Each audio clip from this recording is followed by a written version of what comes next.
Praise the lord. Good morning. ప్రభువైన యేసుక్రీస్తు వారి నామమున మీ అందరికీ కూడా ఉదయకాల శుభములను తెలియచేస్తున్నాను. అందరూ బాగున్నారా? దేవుని కృప మీ మీద నిలిచి ఉండును గాక. నా ప్రియమైన దేవుని బిడ్డలారా, యేసుతో అనుదిన ఆత్మీయ ప్రయాణం నాతో పాటు కొనసాగిస్తున్నటువంటి నా ఆత్మీయమైన సహోదరి సహోదరులందరికీ కూడా ప్రభు పేరట శుభములను తెలియచేస్తూ ఉన్నాను.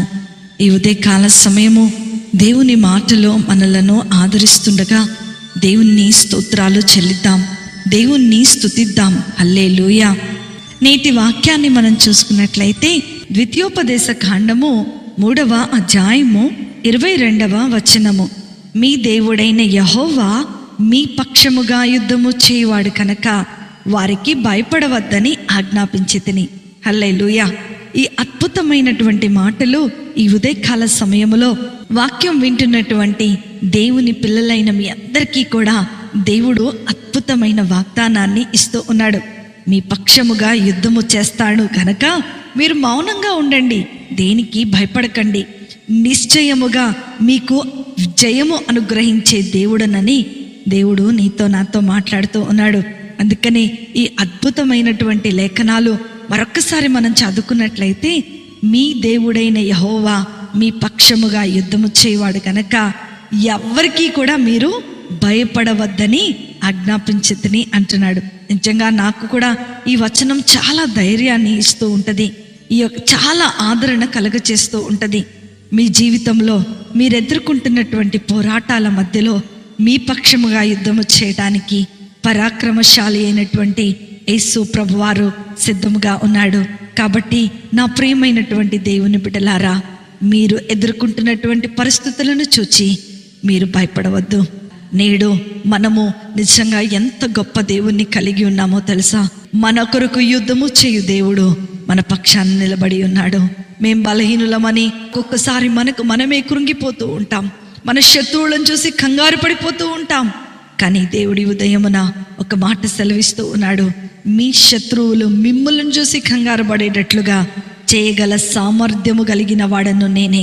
కాబట్టి మీరు దేని నిమిత్తము కూడా చింతపడవద్దు, దేని నిమిత్తం కూడా భయపడవద్దు. మన దేవుడు నీ పక్షముగా యుద్ధము చేస్తానని ఈ లేఖనము ద్వారా దేవుడు మనతో మాట్లాడుతూ ఉన్నాడు. నా ప్రియమైన దేవుని బిడ్డలారా, పై చెప్పబడినటువంటి ఈ యొక్క వచనములన్నీ కూడా మీకు ఎంతో గొప్ప నమ్మకాన్ని కలుగజేస్తూ ఉంటాయి. కాబట్టి ఎటువంటి పరిస్థితుల్లోనూ దేవుడు మన పక్షముగా ఉన్నాడని సంగతిని మర్చిపోకు. ఆయన ఇమ్మానుయేలు దేవుడుగా ఉన్నాడు. ఇమ్మానుయేలు అను పేరునకు భాషాంతరమున దేవుడు మనకు తోడని అర్థము.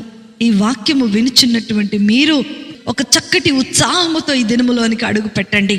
ఎందుకంటే నీవెదుర్కొంటున్నటువంటి క్లిష్టమైన పరిస్థితుల మధ్యలో సర్వశక్తి గల దేవుడు, శక్తివంతమైనటువంటి దేవుడు, యుద్ధశూరుడిగా ఉన్నటువంటి దేవుడు నీ పట్ల నిలుచని ఉన్నాడన్న సంగతిని జ్ఞాపకము చేసుకో. నీ ఆత్మీయమైన నేత్రాలు తెరిచి నీ చుట్టూ మోహరించినటువంటి ప్రతి సైన్యాన్ని, దేవుని యొక్క దూతలను నీవు చూడు. నా ప్రియమైన దేవుని బిడ్డలారా, ప్రతి దినము ఉదయమున మీరు కూడా ప్రార్థించినప్పుడు మీ కుటుంబ సభ్యులందరి కొరకు ప్రార్థన చేయండి. కుటుంబ ఆరాధన చేసినప్పుడు, దేవుని ఆరాధన చేసినప్పుడు దేవుని యొక్క మహిమను మీరు అనుభవించబోతున్నారు. మీరు దేవునికి కృతజ్ఞతాస్తుతులు చెల్లిస్తూ, ప్రభువా నిశ్చయముగా మా కన్నీటిని తుడుస్తున్నావు, నిశ్చయముగా మా వ్యాధులను తీసివేస్తున్నావు, నిశ్చయముగా మాకు విరోధముగా లేచు ప్రతి సమస్యను నీవు అనగద్రొక్కుతున్నావు ప్రభువా. మాకు విరోధముగా లేచు శత్రువులైనా సరే ప్రభువా, వారందరినీ కూడా నాయనా నీవు మిత్రులుగా మార్చగలిగినటువంటి శక్తిగల దేవుడు అని నీవు ప్రార్థన చేయగలిగినట్లయితే, దేవుని యందు విశ్వాసం ఉంచినట్లయితే, దేవునితో సహవాసాన్ని కలిగినట్లయితే, మీ పక్షముగా యుద్ధము చేసి మీకు విజయమును అనుగ్రహించి మిమ్మలను ఆశీర్వదించే దేవుడై ఉన్నాడు.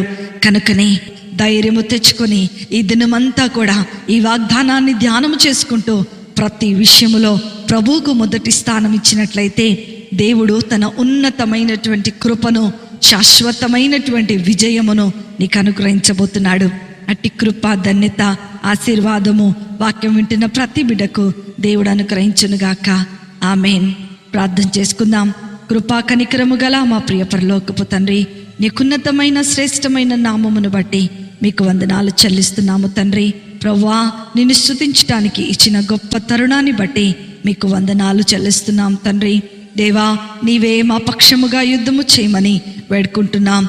ఈరోజు మేము ఎదుర్కొంటున్నటువంటి ప్రతి క్లిష్టమైన పరిస్థితి నుండి మమ్మలను రక్షించగల సమర్థుడవని మేము విశ్వాసం ఉంచుతున్నాము తండ్రి. మా కుటుంబం అంతయు నీ మాటకు లోబడి మరియు నీతిగా యథార్థముగాను జీవించినట్లుగా వాక్యం వింటున్న ప్రతి బిడను మీరు దీవించి ఆశీర్వదించి అయా వారి పక్షముగా మీరు నిలబడి యుద్ధము చేయమని, వారికి ఉన్న ప్రతి పోరాటములో నుండి మీరు విడుదల కలగ చేయమని నజరేయుడైన యేసుక్రీస్తును శక్తి కలిగిన నామములో అతి వినయముతో అడిగి వేడుకొనుచున్నాను తండ్రి. ఆమేన్, ఆమేన్, ఆమేన్. ప్రభు మిమ్ములను మీ కుటుంబాలను దీవించునుగాక. ప్రేమతో మీ సహోదరి